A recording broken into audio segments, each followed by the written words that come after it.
and living by example in so many ways just made me believe that if she can do it, I could do it.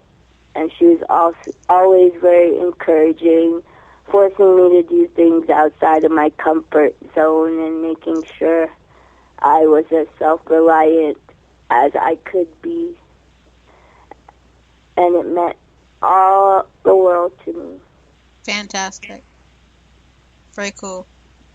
Okay, so last question for Mr. Chris, since you are helped me put this thing together to bring Jamie to more of a light and all that jazz on EB. What do you have to say about Jamie? Your words. No scripts, no nothing. You and Jamie. If you could, wait. How about this? I'm on the wrong page. Wait. I'm on the wrong page. What page am I on? You know what? Let's just. You know what? This is easy. Let's change the question. If you and Jamie were sitting side by side to each other or facing each other, what would you say to her right now? If I was right next to her? Yeah. Oh boy, there's so much. First, that I loved her, but she knew that. Oh my gosh, there's so much. I mean, Jamie and I, we could talk about anything. She told me once, she's like, "You're the only person who I can get into arguments with." And we've had some total blowout arguments, and I'm like, no way. And it took a while to convince her that it was just the New York in me, that New Yorkers are loud and they have discussions that sound like arguments. Mm-hmm. I really, there's not just one thing I would say to her. I would just probably pick up where we left off, and just start talking, just having a normal conversation. Kind of like when I interviewed Taylor, it was just off the cuff. It was just like having a regular old conversation with him, I couldn't script that. I couldn't just pick one thing. I would like to mention real quick the one thing that always sticks in my mind about Jamie. It's probably the most prevalent thing when I think about Jamie.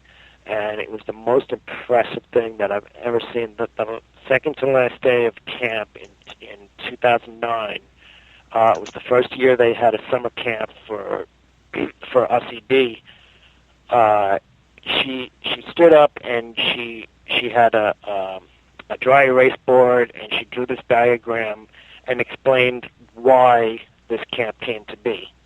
And she drew what looked like a ladder, but she said it was actually a really tall bookshelf.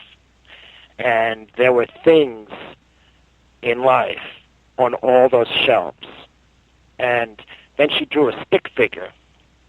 And this person could only reach the second shelf, but there were things on that shelf that they couldn't reach. They were like way back in the back of that shelf.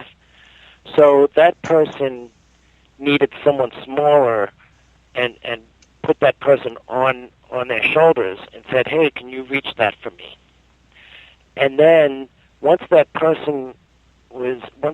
small person was on the shoulders, now that person could see into the next shelves and be like, "Well, wait a minute, there's stuff on, I can get this stuff off this shelf too, but there's something way back on that fourth shelf that I can't reach. Hey," and they brought somebody onto their shoulders.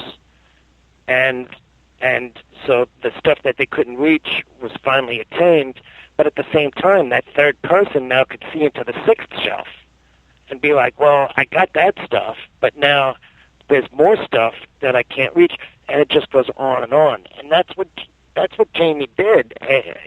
By creating this camp, Vanessa told the story very well before. She left home, early 20s, just 20 years old, and had no idea, couldn't cook for herself, couldn't do all these things for herself, and Jamie taught her.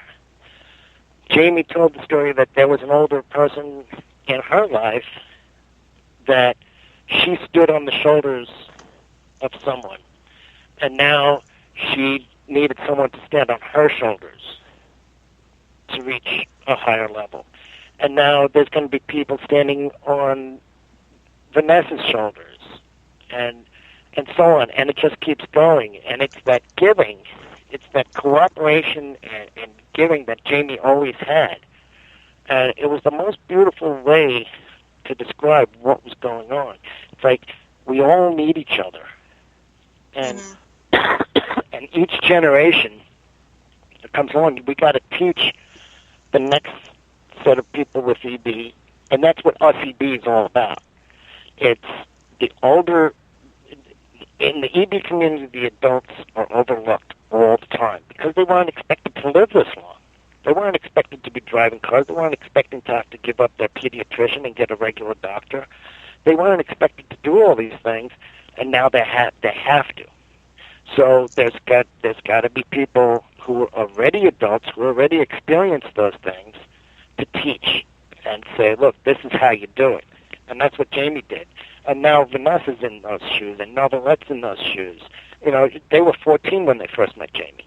Now they're the adults who are going to be teaching the next batch of 14-year-olds.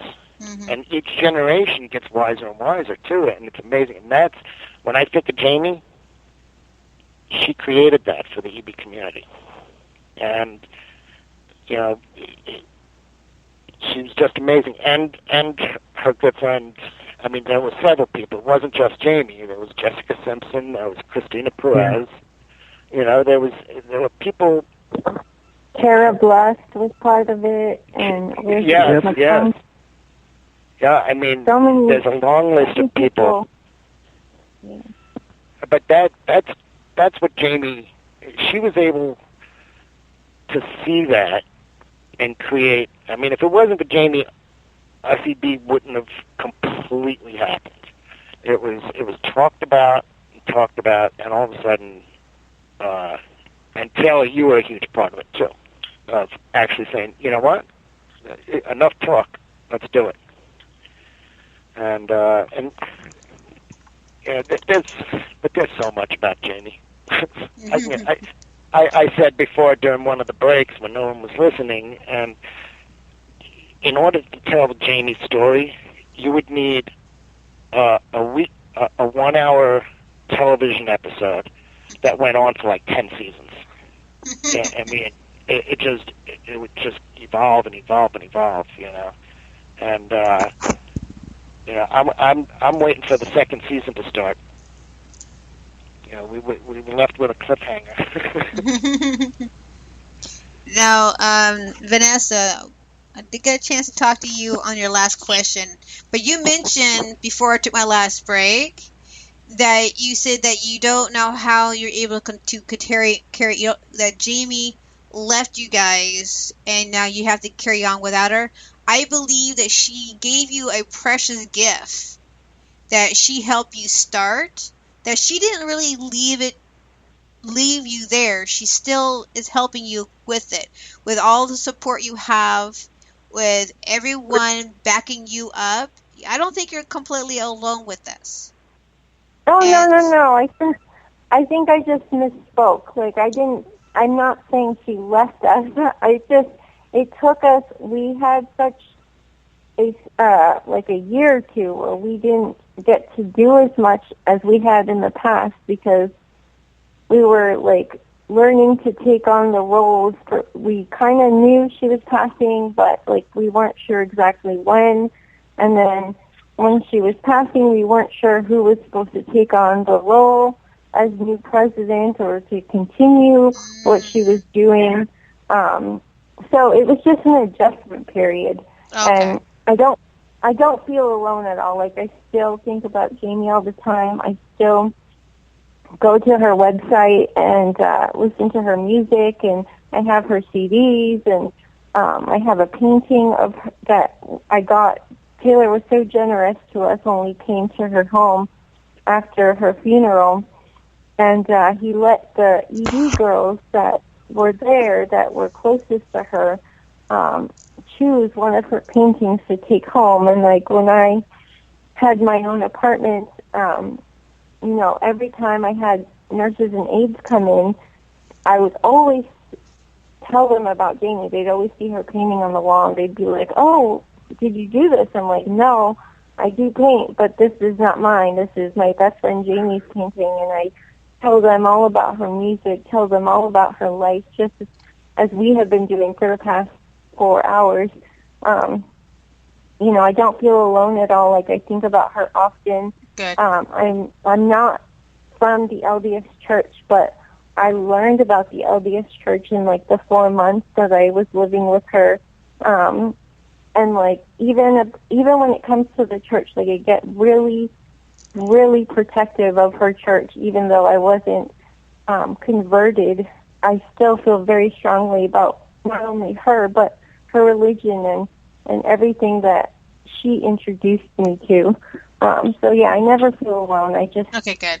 I guess I misunderstood what you said. So yeah, it's an adjustment because like I know, everyone's belief is different, but for me, like I know, I will see her one day. I just have to wait until it's that time for season 2, which will be in heaven with Jamie and all of our other ED friends who have passed, and it'll be a great time to finally be reunited and whole, and to continue our life together and our teachings to other people.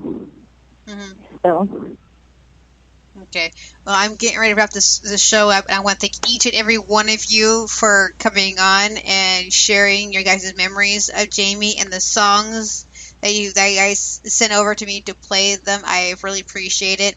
I do know that hearing her music on the air is her mom, Sheila's dream come true to hear it on the show, so thank you, everyone. Also got to thank Joe. Joe's the one that sent me the information on Jamie.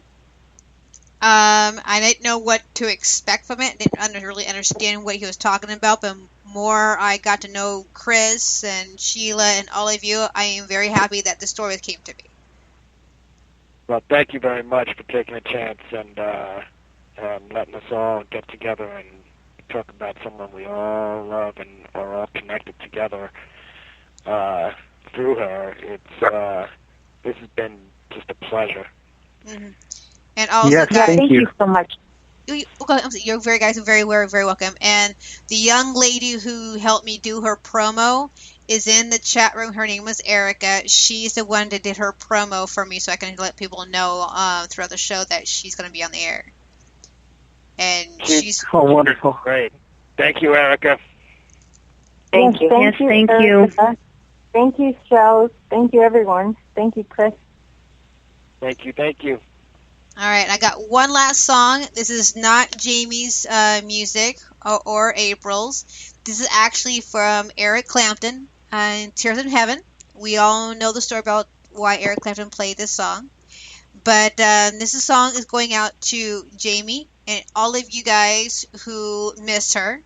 Also, I experienced 3 deaths back to back. An old co-worker of mine I used to work with passed away about a week or so ago. Also, my aunt, Judy, passed away Easter Sunday. And then I am friends with Patty Duke's son, Mackenzie Aston, and his wife, Jennifer Aston, and Sean. And so Patty Duke passed away on Tuesday, which was a complete shock to everyone. So Eric Clapton, Tears of Heaven is for everyone. So here you go.